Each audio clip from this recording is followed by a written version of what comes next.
Et avec ça, pourtant, un lâche qui était en fuite.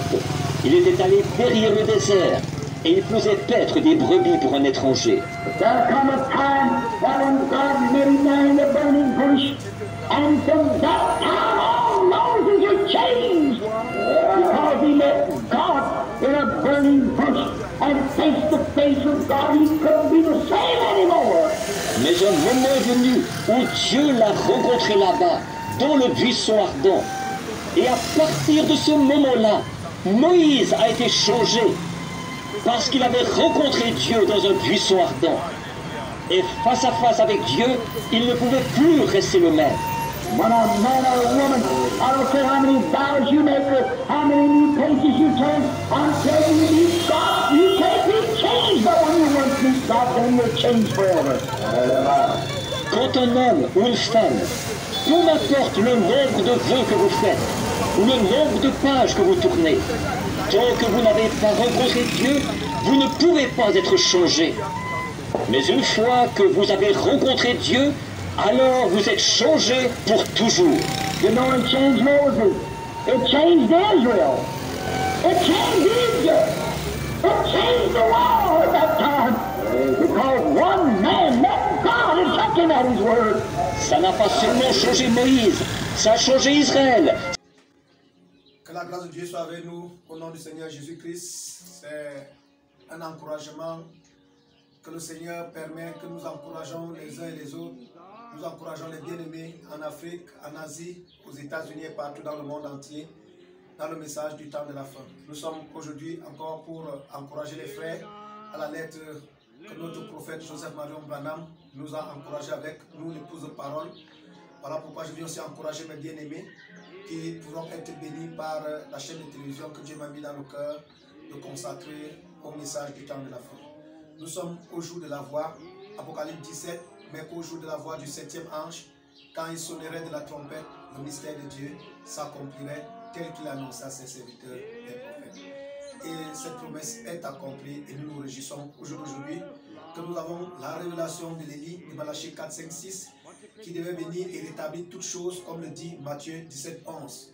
Et cela a été noté par notre Seigneur Jésus-Christ qui l'a mentionné en disant que c'est l'Élie qui doit venir et rétablir toutes choses. Nous nous réjouissons d'être des aigles qui nous rassemblons et écoutons la voix de Dieu au même moment. Voilà pourquoi je viens encourager les bien-aimés à travers toute la terre et leur parler pendant que nous allons lire cette lettre pour leur faire comprendre que c'est une occasion que Dieu nous donne de nous réunir et d'écouter la bande au même moment. Les morts en Christ, premièrement, seront ressuscités et nous, les vivants, serons enlevés. Oui, et tout cela, ça va se passer au même moment. Les morts en Christ vont être ressuscités au même moment et vont monter dans la rencontre du Seigneur Jésus-Christ dans les airs au même moment. Les vivants vont être transformés en un clin d'œil et vont monter à la rencontre du Seigneur Jésus-Christ au même moment. Voilà pourquoi nous mangeons la nourriture d'aigle au même moment. Voilà pourquoi je viens encourager un bien-aimé dans le Seigneur Jésus-Christ, un précieux frère qui croit à notre message, qui croit à tout le message, qui vit le message, qui étudie le message et qui obéit au message. Voilà pourquoi je viens t'encourager, mon frère, parce que dans ce message, il n'y aura jamais de dénomination et aucun aigle ne va se perdre. Voilà pourquoi je vais encourager les bien-aimés avec la lettre du prophète Joseph Marion Branham que je m'en vais lire tout à l'heure. Que la grâce du Seigneur Jésus-Christ soit avec cet encouragement pour celui qui va l'écouter au nom du Seigneur Jésus-Christ à partir de cette chaîne et qui va partager à d'autres personnes. Les aigles se rassemblent, chère épouse de la volonté parfaite. Ô cher Dieu, nous ne voulons pas ta volonté permissive. Père, puissions-nous marcher dans ta volonté parfaite. Puissions-nous ne pas juste prendre une parole ici et là pour la faire correspondre à un dogme ou à un credo ou quelque chose. Puissions-nous prendre la parole telle qu'elle est, croire plein d'évangile, tout ce que Jésus nous a enseigné à faire. Être dans la volonté parfaite de Dieu, c'est notre plus grand et notre plus profond désir. Nous ne voulons jamais lui déplaire. Nous voulons plutôt lui plaire dans tout ce que nous faisons et disons. Nous voulons être ses fils et ses filles adoptés et manifestés. Comment pouvons-nous trouver? Comment être dans sa volonté parfaite et comment lui plaire? Nous devons consulter sa parole, car nous savons que sa parole est la vérité et la vie. Sa parole est toujours la même. Son programme est toujours le même, car il ne peut pas changer. La parole nous dit que la manière dont il a fait les choses la première fois sera la manière dont il les fera toujours. Il doit rester le même éternellement. Son but a toujours été le même. Ses actions ont toujours été les mêmes. La manière dont il conduit les choses, la manière dont il guérit les gens, la manière dont il conduit son peuple, il demeurera toujours le même. La Bible nous dit dans sa parole immuable que la parole du Seigneur ne vient qu'à ses prophètes. Il ne la révèle jamais au clergé ou à un théologien, seulement à ses prophètes.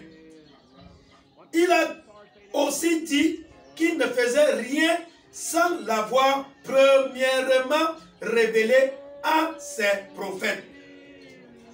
L'homme a toujours désiré un système fait de main d'homme, un groupe d'hommes pour les conduire. Mais cela n'a jamais été la manière de Dieu.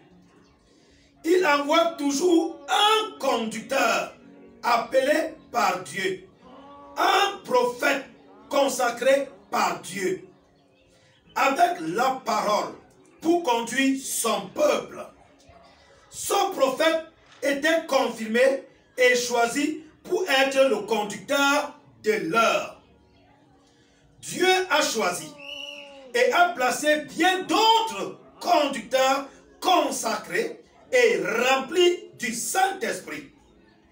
Et ils ont leur place. Mais il a prévenu ces conducteurs. Tenez-vous loin de cette colonne de feu.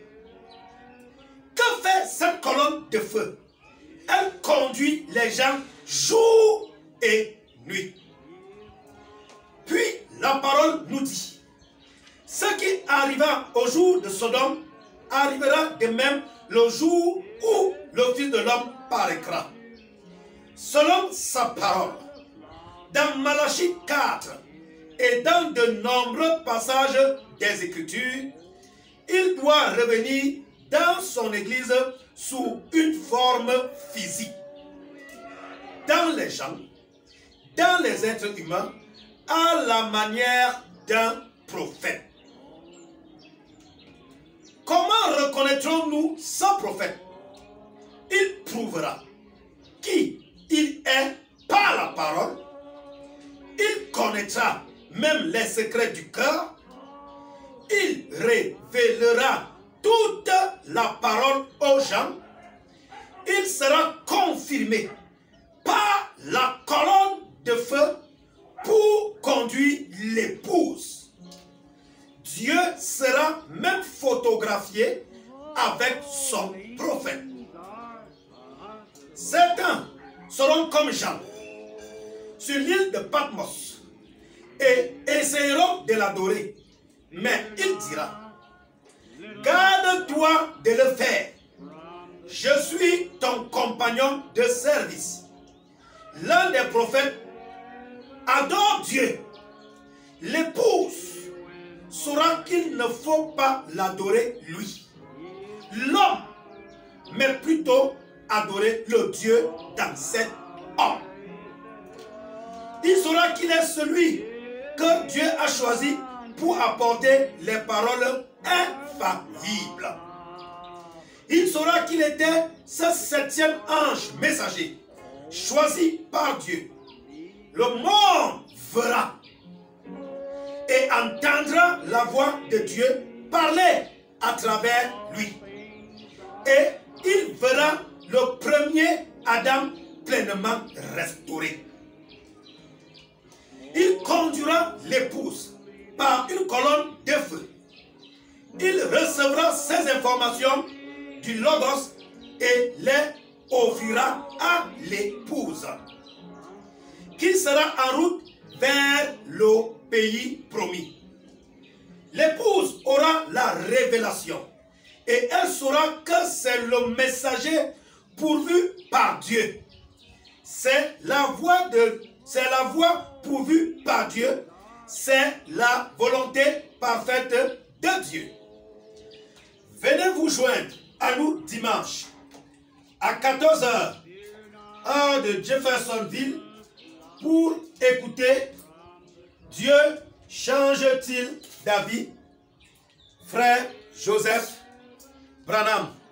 Je vais encourager les frères et les sœurs à travers le monde entier, les précieux frères, les précieuses sœurs, que demain nous nous retrouvons pour ceux qui sont en Afrique centrale, et tous peuvent prendre à partir de l'heure de Jeffersonville pour l'adapter dans leur pays, pour que nous tous nous appuyions play à 19 h. J'encourage pour la journée de demain qu'il faut totalement la consacrer à la méditation et à la parole de Dieu. Il faut totalement se séparer des tâches, des travaux et de tout ce qui peut apporter la lourdeur pour être concentré quand Dieu nous parle au même moment. Donc je viens vous encourager, mes frères et mes sœurs. La parole de Dieu que nous avons lue la semaine dernière, Dieu nous a parlé, c'était prouvant sa parole. Dieu m'a permis dans la grâce de faire tout mon possible pour pouvoir imprimer le livre du prophète, pour me nourrir, vivre et obéir au message. Regardez, une petite parole très puissante que le prophète nous a dit et qui va venir nous encourager encore demain à être concentrés quand Dieu parle. Quand le prophète Joseph Maron Branham nous donne ce que le Saint-Esprit nous a donné comme programme, je n'écoute pas le message avant. Nous n'écoutons pas avant. Nous écoutons au même moment. Au même moment. Cela veut dire que je connais déjà le titre, j'ai certainement le livre parmi ma bibliothèque, mais je ne l'ouvre pas. Je vais écouter au même moment. Même si j'avais déjà écouté cette bande avant, ça sera différent de cette bande, cette nourriture qui se mange au même moment à 19 h. Voilà pourquoi je viens t'encourager, mon précieux frère, ma précieuse frère, nous écoutons la bande au même moment. Pour chuter, ce que nous avons partagé la semaine dernière, le prophète a dit dans le paragraphe 12, quoi que vous fassiez, laissez tomber tout le reste.